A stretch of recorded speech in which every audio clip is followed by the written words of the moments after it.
Meeple skills. Surprise! We're kind of doing a surprise unboxing, but it's not that much of a surprise because we kind of mentioned it in our last unboxing. But this is a slightly different game. So we decided to do an unboxing of adventure games. The Discover the Story. This is another Kosmos and Thames game. This is a sponsored video, so thank you, Kosmos and Thames. Thank you. And we decided to do an unboxing because after looking at the Exit game, we realized that these two games might be very, very different. So the Exit games are very much an escape room type of game. Mm-hmm. You need to get out. There's a good chance these are only one playthrough. I'll go ahead and right, like this frame. Like this one's Artifact, still similar concept. Timed, find your thing, get it before the end. If you don't, you lose.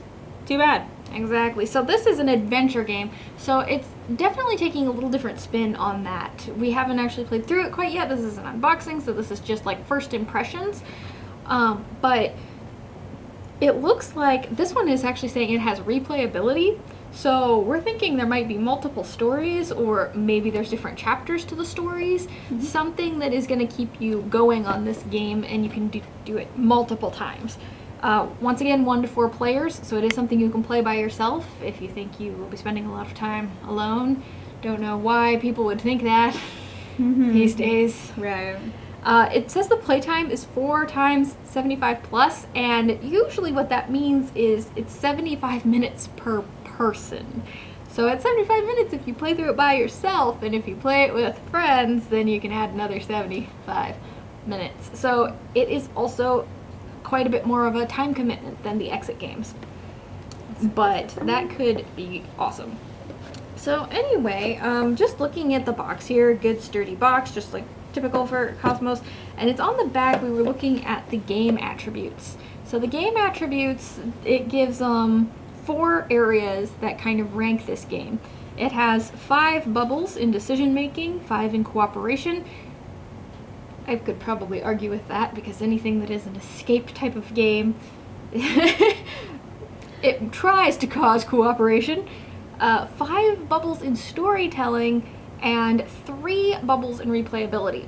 And so it's really the storytelling bubbles that's making us think that there's maybe chapters to this. I'm wondering if it's like Betrayal, where you have the chapters and the rules change maybe. I'm not sure. Of course, we haven't looked at it yet, so we haven't played it yet either, so we're not sure. But it kind of gives me that, with the replayability being part way, it makes me wonder if maybe there's you can replay it, your playthroughs are either not going to be the same, or things are not going to either be there, or things are going to have to change for you to replay it. So that'll be interesting. And this one you actually have characters. You play as a character. So rather than playing as yourself trying to get out, you're playing as a person. This particular adventure is the Volcanic Island. Dun, dun, dun. So we'll pull that off. Would you like to? So, just like before, starts with your little rule book. There is an important, hey, do not look through any of the game materials before starting this game, which we're immediately about to do. Well, we're not going to look through them. We're going to look at them. I guess that's a better way. We're browsing. But it does describe, you've got your character cards. It's got the same little caution tape as well. Adventure book. There's an actual little book, which that's a pretty hefty book. This kind of gives me Betrayal vibes with having the extra little storybook. There's going to be location cards. There's front and backs on those. Adventure cards, which there shows the back of them. I'm assuming there's going to be actual stuff on the adventure cards, but they don't want to show it. And then there's also character figurines, which are actually right here on top. We got a cute little dog. We got a kid. Some sketchy hooded guy. I think she has a banana on her shirt. I think she might be a scientist. I don't know. The lab coat might be reason for that. And then we've got our characters right here at the top. We got some extra tokens, and then there's some additional tokens that are kind of hidden that I don't really want to reveal because I have a feeling they're going to have to do with the plot. But there's a police officer, some money, so that's exciting. We've got our location cards. We're going to show the back. I don't want to spoil it. Don't want to give away too much. But it looks like they do have, they're lettered. So you have to make sure you've got the right ones. Same with the fronts. It looks like they're all lettered, front and back. Yep, so you can see it nice and big. Baggies for stuff. Thank you, Kosmos, because this is very much appreciated. Oh, yes. And then we've got our, I'm not sure. the difference between these two cards without opening them, and I don't, since we might play this, they both say Volcanic Island. One says T1 and the other one says 61. The backs look like, again, I don't want to show the front, the backs of the cards, just in case, before we actually get a chance to play it. Based off of what I can see, these are the location cards, and then these may be the adventure cards. And then you've got just these little... Yeah, these are location cards. The little ones are adventure cards. Are they both? Are there two different? It looks like, and this is just like very fast looking over this, but it looks like you play, depending on how many players you have, depends which stacks you use, or whether you combine the stacks. That makes sense. So okay. It's a player number thing. And then we've got little stands for your characters, and they're color coded. Yay! So yeah, this is, it looks like for this game, your extra materials, the main thing you're going to need is a pen and paper. It doesn't appear that they are expecting you to be able to use scissors, which is great. I'm not seeing any mention of a timer, so I'm thinking you play until you complete the session, which would make sense. Potentially, unless there's maybe a good ending, bad ending toward a situation, kind of like with, I know a lot of games, we've got a lot of storytelling games right now, they're the good ending, bad ending, worse ending, neutral ending situations. So there could be maybe something like that going on as well. Yeah, and those choose your story games that came from the 80s, yeah, those. Yes. Yeah, then there's multiple bad endings and only one correct ending. Of course. Like, how many ways can you die? Right. So yeah, this actually gives you get a little bit more direction in this game. There's a few more rules in here.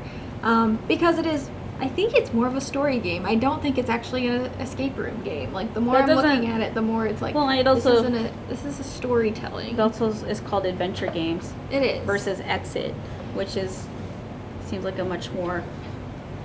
Yeah. Ooh, this is a book. I'm just kind of looking through, like, looks like there's even dialogue, description of stuff. Yep. And if everything is numbered, very choose your own adventure vibes. Yeah, because there's ways that your characters move on the different location cards. Oh, these are double-sided too. However many cards you need is decided based on how many people you have in the game. And it looks like these tokens down at the bottom are also whoopsies, double-sided, whoopsies. My bad.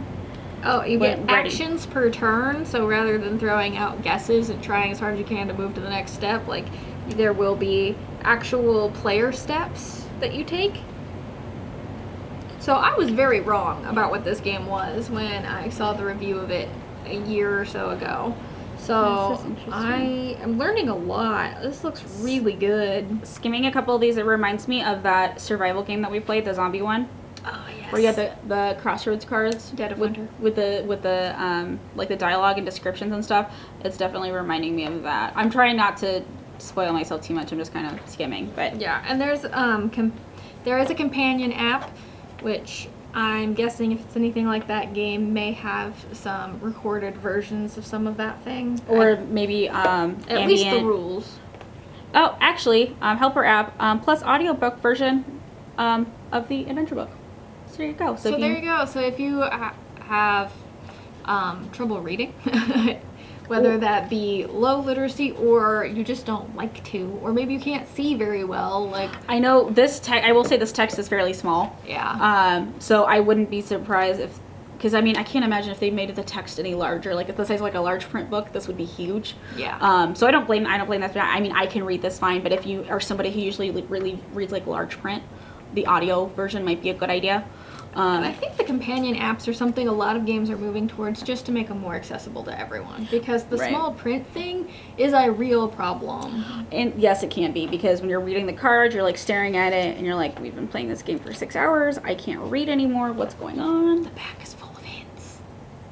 I'm so happy that there's a whole bunch of hints in the rule book, which I would desperately need, and they correspond to different things in there. So like if you're super struggling, there is something to help you out. Is there here? Let me see. Yeah, I was like, oh, I'm so happy. We've got scoring here on the back. Yep. And it is semi-competitive. I did see that. Like you can score more points over your companions. Interesting. Some of the cards may contradict each other, or may contradict the book, so that'll be interesting. Yeah, it's very interesting. You can move figures around.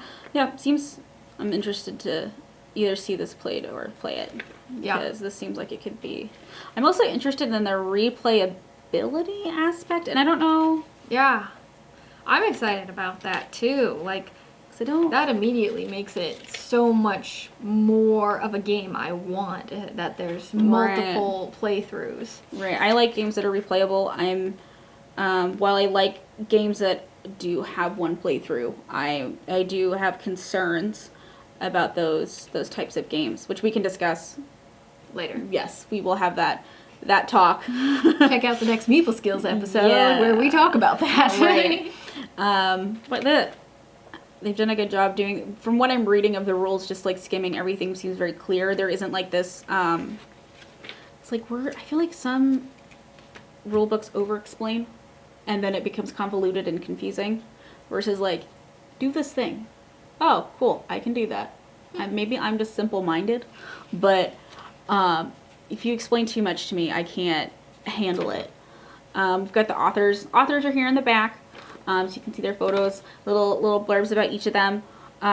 Same with the game designers, if you're interested. I do like the art, that from what I can see. I do enjoy that. I'm going to put this back in here so it's not in the way. If you want to take a little peek at that. There are no pictures, unfortunately. All text. But the character art for the tokens is nice. The few little peeks I got at some of the cards, I like the art style a lot. It's a little painterly, very pretty. I want to look at them all, but I'm trying not to, so I don't ruin it for us. So yeah. So yeah, that's adventure games.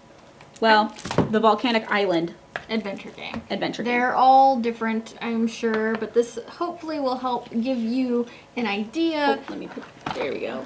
Help give you an idea of what is in these games and kind of what to expect. I'm really glad that we got this opportunity to look through these, because I was very much incorrect with my first impressions as to what this is, and I am 110 times more excited to play this. I will say, I think I appreciate Kosmos for actually sending us both of these, because I could see how on a shelf these could both be assumed to be the same type of game. Yeah, and I mean, look at just hold the art up here. Like, these even have kind of like Aesthetic. similar aesthetics. Which I appreciate, thank you. Yeah. But I could definitely see, if you saw, like, just somebody who doesn't either play board games or is new to board games, you see these both on the shelf and you're like, okay, well, what's the difference? And while you can look at the back and see like, oh, this one says replayable, this one doesn't say anything, well, maybe this one has older packaging, or maybe, and that's not a bad thing, I shouldn't say it like that, but this one, you know, maybe this game, they decided to make updates to this game and they didn't do it to this game. What makes these different? So having these both side by side actually makes it a little bit more clear how different the two lines are too, which can help decision making as far as, well, we would like to replay the game, so we'll do this, versus like buying this for New Year's or buying it for a party where you've got people maybe coming in from out of town and you know they like games, but maybe you don't want to like put another thing on your shelf. I know some of us like to put lots of board games on our board game shelves, but I don't keep looking off screen. It's fine. But this way, if you don't have a lot of room and you want to play stuff, oh, this would also be good if you're going out of town. There you go. So there you go. You can. If you lose all the bits, who cares? There you go. If you lose the bits, that's okay. If it gets damaged on the way there too, it's also not that it's, you don't want, of course, you don't want to beat up your board games, but this way it's not as big of a deal versus you taking, you know, something that was, you know, collector's limited edition or maybe just hard to find, because it happens. Games go out of print. It happens. But this way you can take something, everyone can have fun. You could probably have some drinks and play it, and it'd still be fun without it being like a problem. Mm-hmm. And then you just pick something thematically you think everybody would enjoy. Yeah. So. All right. Well, this one was mostly about adventure games. The Volcanic Island. Pick it up at your local gaming store, or of course on anywhere board games are sold. And thank you so much for joining us for this episode of Meeple Skills. Please remember to like and subscribe the Project Nerd channel.